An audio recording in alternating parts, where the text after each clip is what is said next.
Dear students, welcome on my YouTube channel Study Zone by ZD Sir. Semiconductor physics theoretical aspects में complete हो गया था.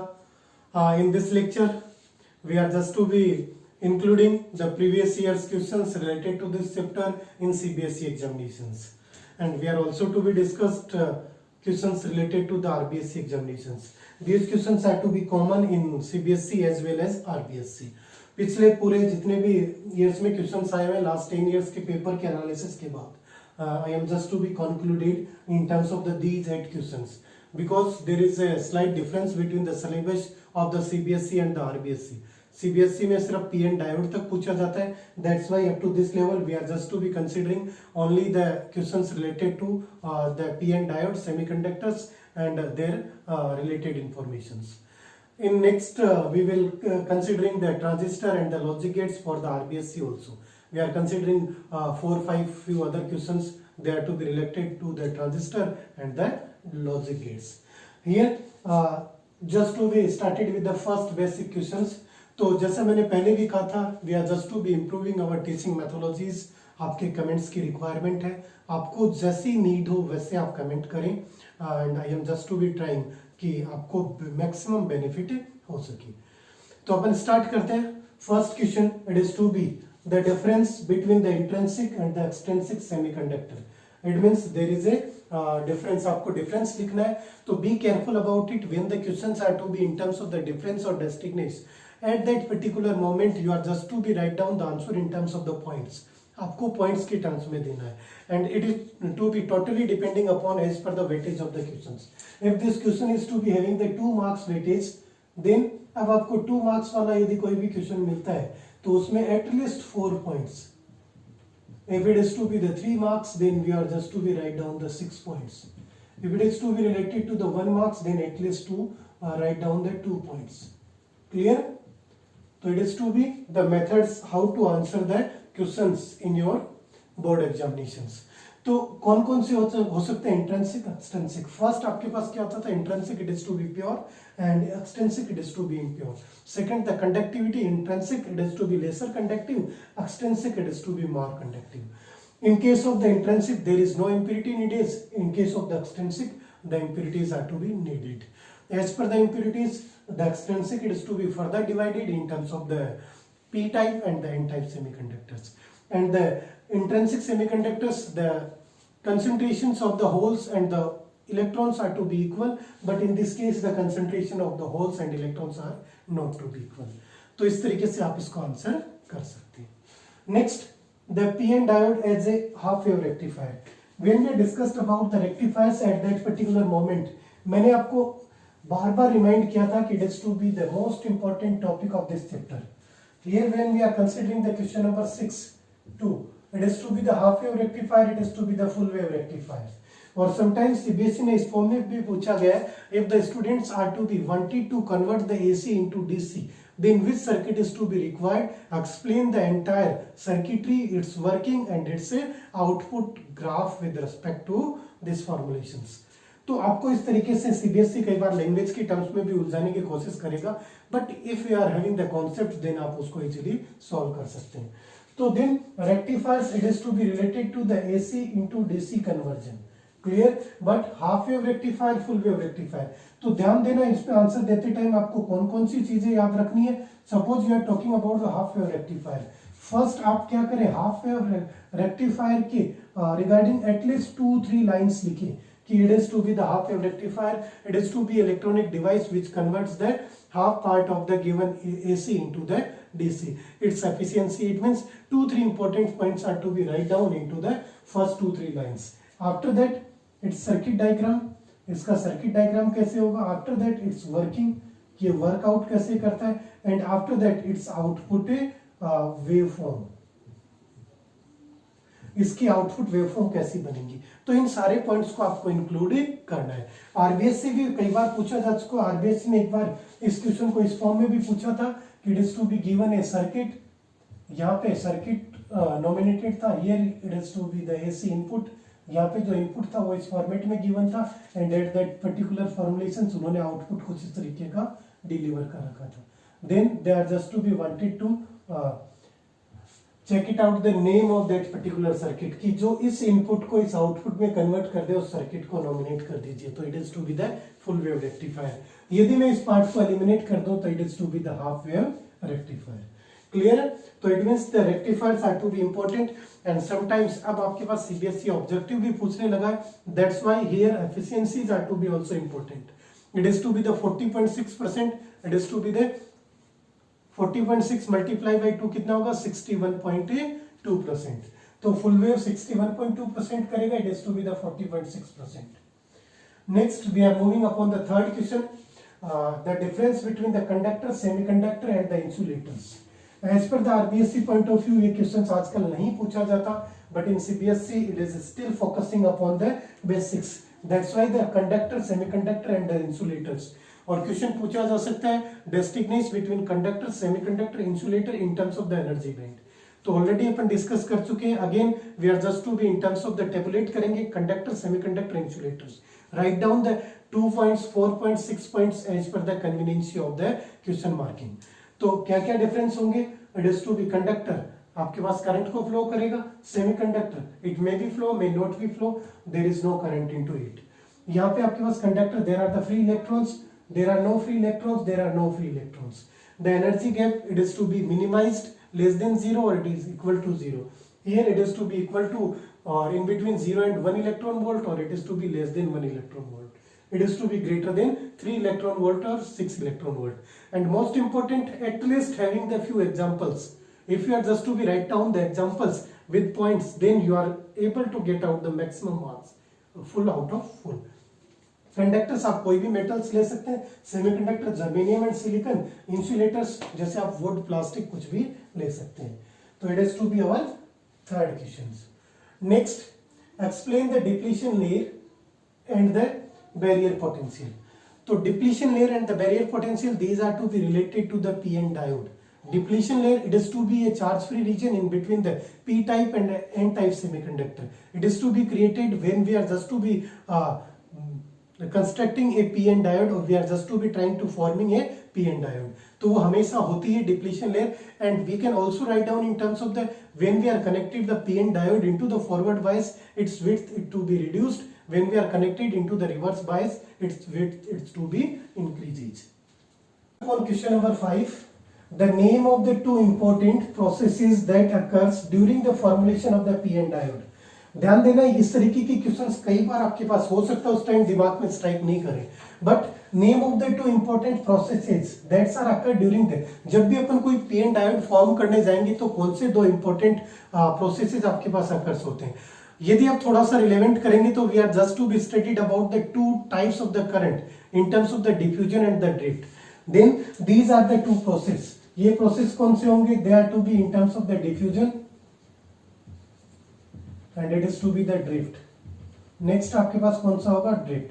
Drift और diffusion दोनों में फॉर्मुलेशंस में, प्रोसेस में डिफरेंस अपन ऑलरेडी देख चुके हैं। Initially the diffusion current is to be maximum, after that the drift current is to be started to increase at a particular level, they are to be at equilibrium. It means वो आपके पास normal conducting stage होगी उस diode की।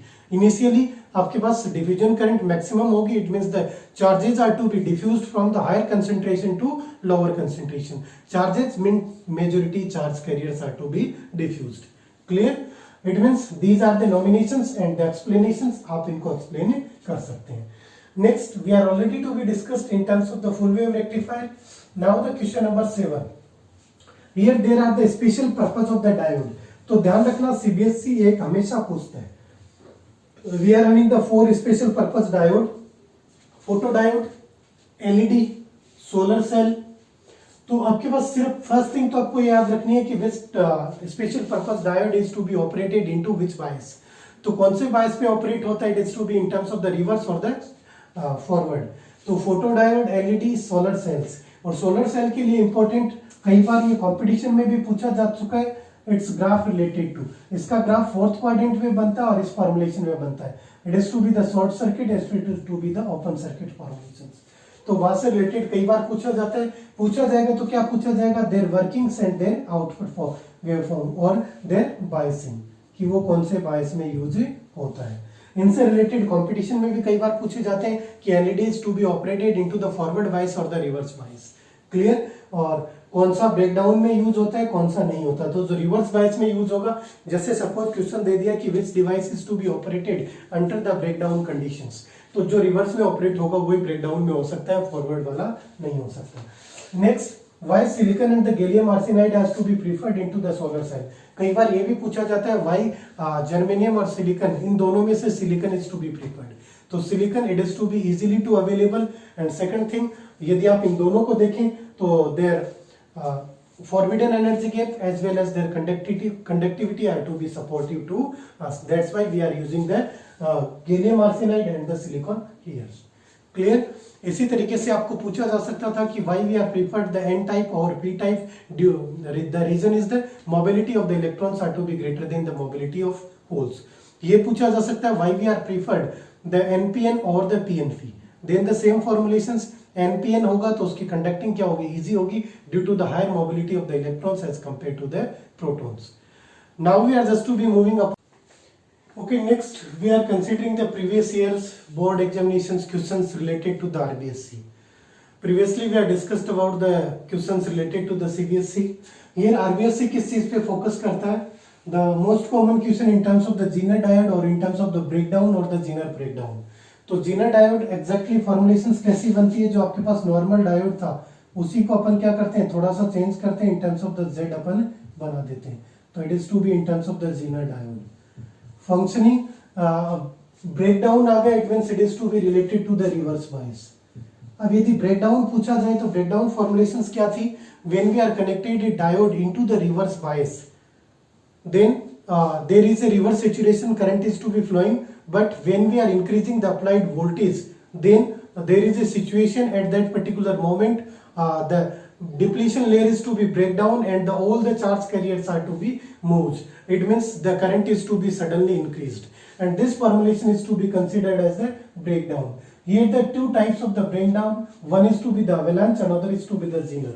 So Zener, it is to be related to the higher, it is to be related to the applied formulations, applied electric field, and another it is to be related to the higher doping. It means breakdown दो ही तरीके से हो सकता है, या तो applied field से या फिर due to the higher doping. यदि आप doping को ज्यादा कर देंगे, it means the majority charge carriers are to be generated extreme level and they are to be break down that particular depletion layer.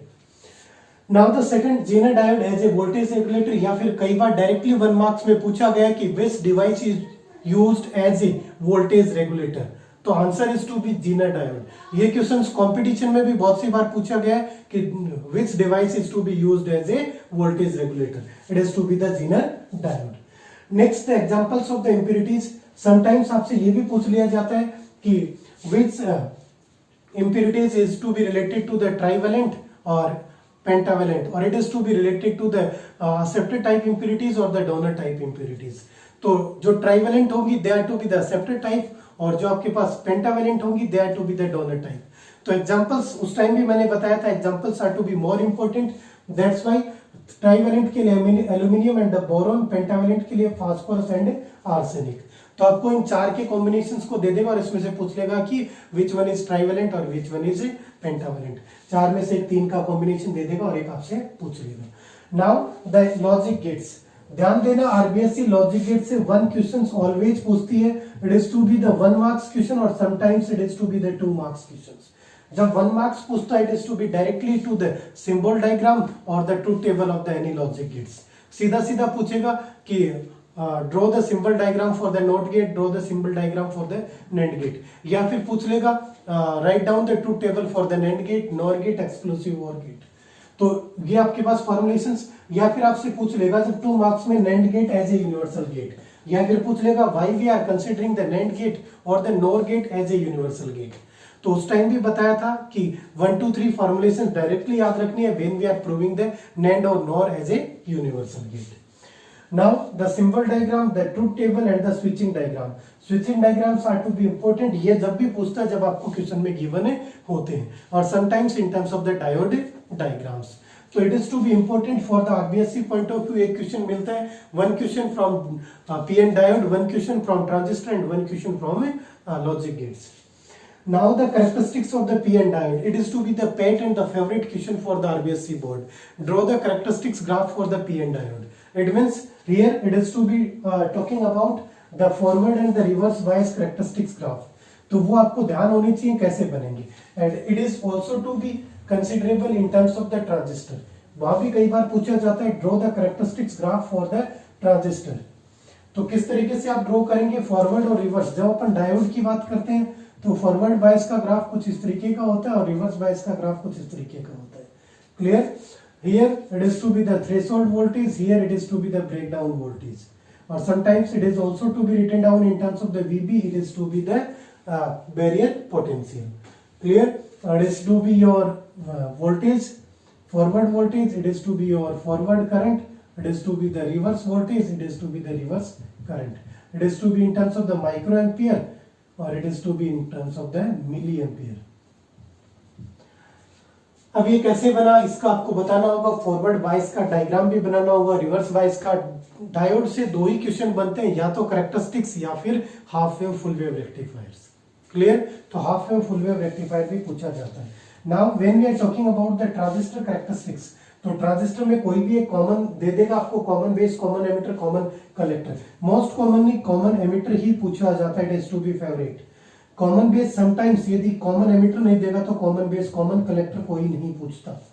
Common emitter, common base किसी के लिए भी अपन डिराइव करेंगे तो फॉर्मुलेशंस कैसी बनेंगी आपके पास. जब अपन फॉरवर्ड बायस के लिए करते थे तो सेम फॉर्मुलेशंस बनती थी. It is to be like this. यही फॉर्मुलेशंस बनती थी. अपन यहाँ पे किसको चेंज करते थे when we are constructing input, input graph को, जो अपन इनपुट कैरेक्टरिस्टिक्स ग्राफ को प्लॉट करते थे, then output voltage is to be constant. तो यहाँ पे अपन आउटपुट वोल्टेज को, वी आउटपुट को कांस्टेंट करते थे. 1 volt, it is to be 2 volt, 3 volt something. It is to be the V input और it is to be the I input. When we are talking about the output characteristics graph, तो यही graph आपके पास किस तरीके से change हो जाते थे. Here it is to be converted in terms of the output characteristics graph. तो वो कैसे फॉर्मुलेट होंगे. फॉर द आउटपुट यहाँ पे ध्यान रखना, it is also to be into the first quadrant. इस तरीके से आपके पास बनेंगे.